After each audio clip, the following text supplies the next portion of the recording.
What's up again, everybody? If you've missed it, I've spent the better part of the day watching the stream over on the CR Game Room channel for their Virtual Worlds tournament, the Virtual Worlds Dice Masters tournament. It's being put on by CR Game Room as well as a couple of the other wonderful streamers and content creators in the Dice Masters community, and it's sort of like a community stand-in for the actual Worlds event that we were supposed to be getting right about now. I won't go into too much detail about the meta, but there are some new teams and some new win conditions that have found their way back into the top, and that makes me really excited for how healthy and how varied the meta actually is. You know, it's really exciting to know that you could pull out cards that are relatively powerful and build around them, and if you can pilot them well and make good decisions before and during a game, you have a shot at doing very well in high-level tournaments. It sort of reminds me of the old AVX set. I mean, we knew that there were those big hitters. There was Green Goblin Gobby, and there was Black Widow Serena, the two powerful super rares. And of course we know Hulk Green Goliath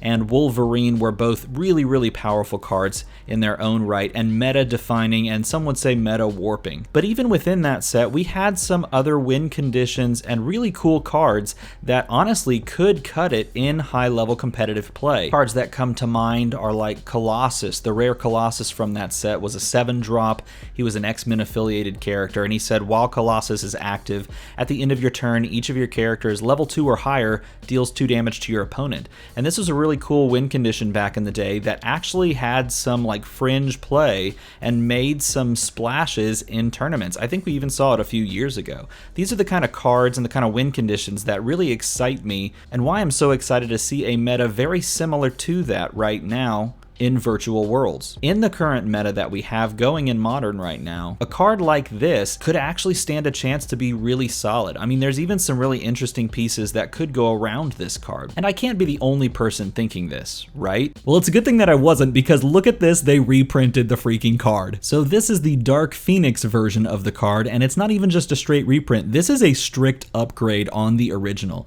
This is Colossus, the rare Colossus, and he is a 6-drop instead of a 7-drop fist character. He is X-Men affiliated. He's got the 144, 165 burst face, 287 burst face stat line. He's a max 4, and he says while Colossus is active at the end of your turn, each of your level 2 or 3 character dice deals your opponent 2 damage. Oh my gosh, I'm so hyped for this to be released and to get this and to play with it, because the win condition here is so much fun to set up and provides you so much flexibility. What characters do you want to buy and then try to get on level 2 or level 3? What beneficial effects could they provide while they're there? How do you plan on actually getting them to level 2 or level 3? The decision points when making the actual team are what make this just as exciting as playing and winning with this card. And keep in mind that WizKids literally said, hey, we're going to take a card that some people played that was pretty good, we're going to revisit it, we're going to bring it back for the people that haven't played with it before or that have that nostalgia remembrance of it,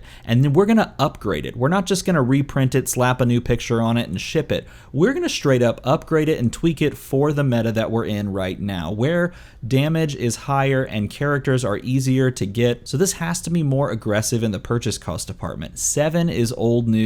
Now we're on to 6. They cleaned up the text in a lot more easy to understand way, and look at the art on this. Man, that is going to look insanely good in foil. And again, what has me most excited is how to actually build around this win condition. When I first saw that this was being reprinted, the first thing I thought of was pairing this alongside of Power Almighty. That would be insane, because Power Almighty says spin each of your active character dice up 1 level. For each active character die that you could not spin up, prep 1 die from your bag. And it's a basic action, so it doesn't take up one of those team slots. So it's a way to ramp as well as a way to get all of your characters to level 2 or 3. That's so cool. But let's say you wanted to have something that was a little more easy to access at any time to spin up some of your character dice. What if we had a reprint of Mutation? Mutation is a basic action that you may also know as Polymorph if you played way back in the day, back in the first D&D set. It was also found in one of the Teenage Mutant Ninja Turtle sets, and Mutation is a 3-cost basic action that says swap target character die in the field zone with a non-sidekick character die in that player's used pile. Spin that character die to level 1. And you may think, well, that doesn't make any sense. We want character dice in level 2 or level 3, but the global says pay a mask, spin one of your character character dice down a level to spin another character die up a level. So all of a sudden, we now have a global way to spin up some of your character dice and spin down your level 3 dice so they can all deal damage based on being level 2. Also, holy crap, we have Mutation back. The Mutation Global is back. And yes, I know we already have Energy Field and the Energy Field Global and all that sort of thing, but I don't care because Mutation is cool. And I am almost 100% sure that Mutation is going to be one of the full art text-less basic action cards in this set. How could it not be? It's been reprinted so many times, the global and the action have been played with so many times, and you can always take this, put it on the back side of a sleeve, put the other one on the front side of the sleeve, or maybe vice versa, and then you can just flip between them if you forget what one of those effects is. So there you go, there's 2 brand new spoilers. No one's seen these before, except you now, especially if you saw this video first. If you saw this video first, comment first in the comments below. Oh wait, that never works. Do it anyway, who cares? So what do you think? What do you think about these cards? Do you like these cards? I don't know about you, but I love these 2 cards, and I love that they're both back, and they make me feel so nostalgic for the old stuff and so excited for the new stuff. So that's it, that's all we... Oh no, you want another card? You want another card. I already showed you 2, you want 1 more card. So it's like a 3 thing, like everything goes in 3s. Okay, hold on, let me dig through the files here.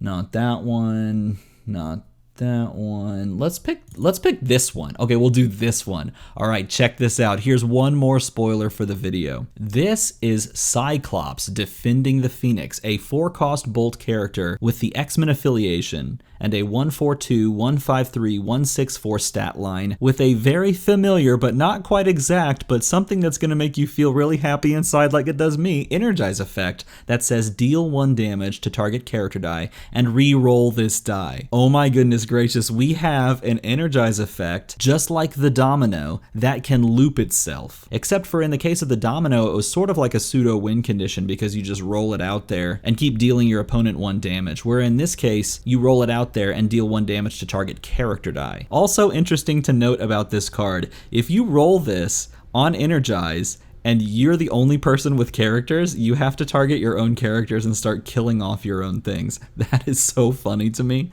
Oh my god, that's gonna happen in a game. You're gonna roll this, your opponent's not gonna have anything in the field, not even like a sidekick, and you're gonna roll this bolt, and you're going to have to deal 1 damage to one of your characters, and roll it again and come up as the double bolts again, and deal another damage, and double bolts again, and it's going to keep happening, and you're going to clear your board, and you're going to look at your opponent, and they're going to laugh at you, and everyone's going to have a wonderful time. What's that you say? That's only going to happen to me, because I'm going to be the only one that plays this card? God, I hope not. You should definitely get this card when the set drops, and you should definitely play it. Come on, you got to do it. Okay, so there's your 3 spoiler cards. There's the 3. I hope you guys enjoyed this video. I hope you enjoyed yourselves watching these cards, and hopefully you were able to catch up on some of the online world's action. If you missed out on the main event today, they are having a full slate of events tomorrow, so you can check that out bright and early. I don't actually know the start time, so probably bright and early. I don't know. Go over to twitch.tv/CRGameroom and watch their other stuff. I'm sure they talked about it. I can't remember what time it starts off the top of my head, but you should check out their stuff. Maybe it makes you do more legwork and watch more of their videos. Maybe this was all a ploy and I'm not just an idiot. I don't know. Find out for yourself. Go to their website, crgr.rocks. All right, we're done. Thanks for watching.